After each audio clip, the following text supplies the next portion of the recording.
Hello बच्चों, इस video में हम बात करेंगे रेशनल नंबर्स की।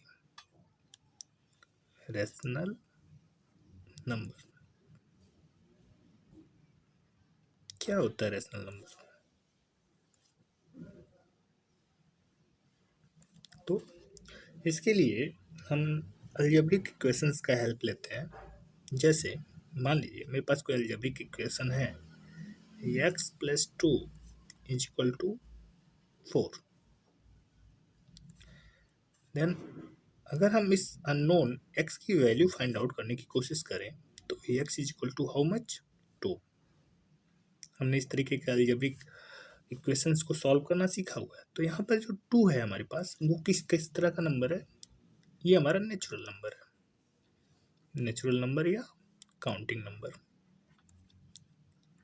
नेचुरल नंबर और काउंटिंग नंबर, ठीक है। सपोज हमारे पास एक अनदर अलजेब्रिक इक्वेशन है, x plus 2 is equal to 2। यहाँ पर अगर हम इस अननोन की वैल्यू फाइंड आउट करने की कोशिश करें तो जो वैल्यू आएगा वो क्या आएगा? x equal to 0। और 0 क्या होता है? 0 हमारा होल नंबर होता है। Whole number. इसी तरीके से अगर मान लीजिए मेरे पास है x plus 2 is equal to 1, और यहाँ पर अगर हम x की वैल्यू फाइंड आउट करने की कोशिश करें तो x इज इक्वल टू -1। ये क्या है हमारे पास? इंटीजर है। क्या है? इंटीजर। किस तरीके का इंटीजर है? निगेटिव इंटीजर है। तो हमें सपोज मान लीजिए कि कुछ इस तरीके से अलजेब्रिक एक्सप्रेशन दे दिया गया कि ये x plus 1 is equal to 3/2। तो यहाँ पर अगर x को हम देखेंगे, x को फाइंड आउट करने की कोशिश करेंगे तो वो हमारे पास आएगा 1/2। अब 1/2 क्या है? फ्रैक्शन है। क्या है? फ्रैक्शन है। फ्रैक्शन है या रेशियो के फॉर्म में लिखा हुआ है, जो भी आप कहना चाहें। तो यहाँ पर अगर हम ऑब्जर्व करें तो यहाँ पर 1 जो है ये हमारा एक इंटीजर है और 2 भी हमारा क्या है? एक इंटीजर है। तो दो इंटीजर्स को जो है न्यूमरेटर अपॉन अपॉन करके लिख दिया गया है। यानी कि इस जो ऊपर वाला पार्ट है इसको हम क्या कहते हैं? न्यूमरेटर, और इसको क्या कहते हैं? डिनोमिनेटर।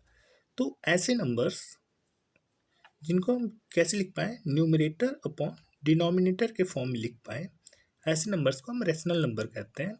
जहाँ पर जो हमारा डिनोमिनेटर है वो 0 नहीं होना चाहिए। वो 0 नहीं होना चाहिए। या फिर अगर हम डेसिमल के फॉर्म में बात करें तो हमने क्या देखा हुआ है कि जो डेसिमल एक्सपेंशन होते हैं डिफरेंट डिफरेंट तरीके के होते हैं।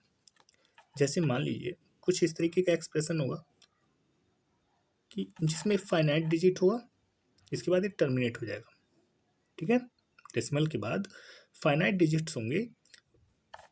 ठीक है, और कुछ ऐसे एक्सप्रेशंस होंगे कि जिनमें डिजिट्स के ब्लॉक क्या कर रहे होंगे? वो रिपीट कर रहे होंगे। तो इस तरीके के जो डेसिमल एक्सपेंशन है इनको भी हम रेशनल नंबर्स के फॉर्म में लिख सकते हैं। रेशनल नंबर्स के फॉर्म में लिख सकते हैं। तो कोई भी नंबर जिनको हम p/q के फॉर्म में लिख सके हमारा क्या होगा? रेशनल नंबर होगा। जैसे शुरुआत हमने की थी नेचुरल नंबर्स से।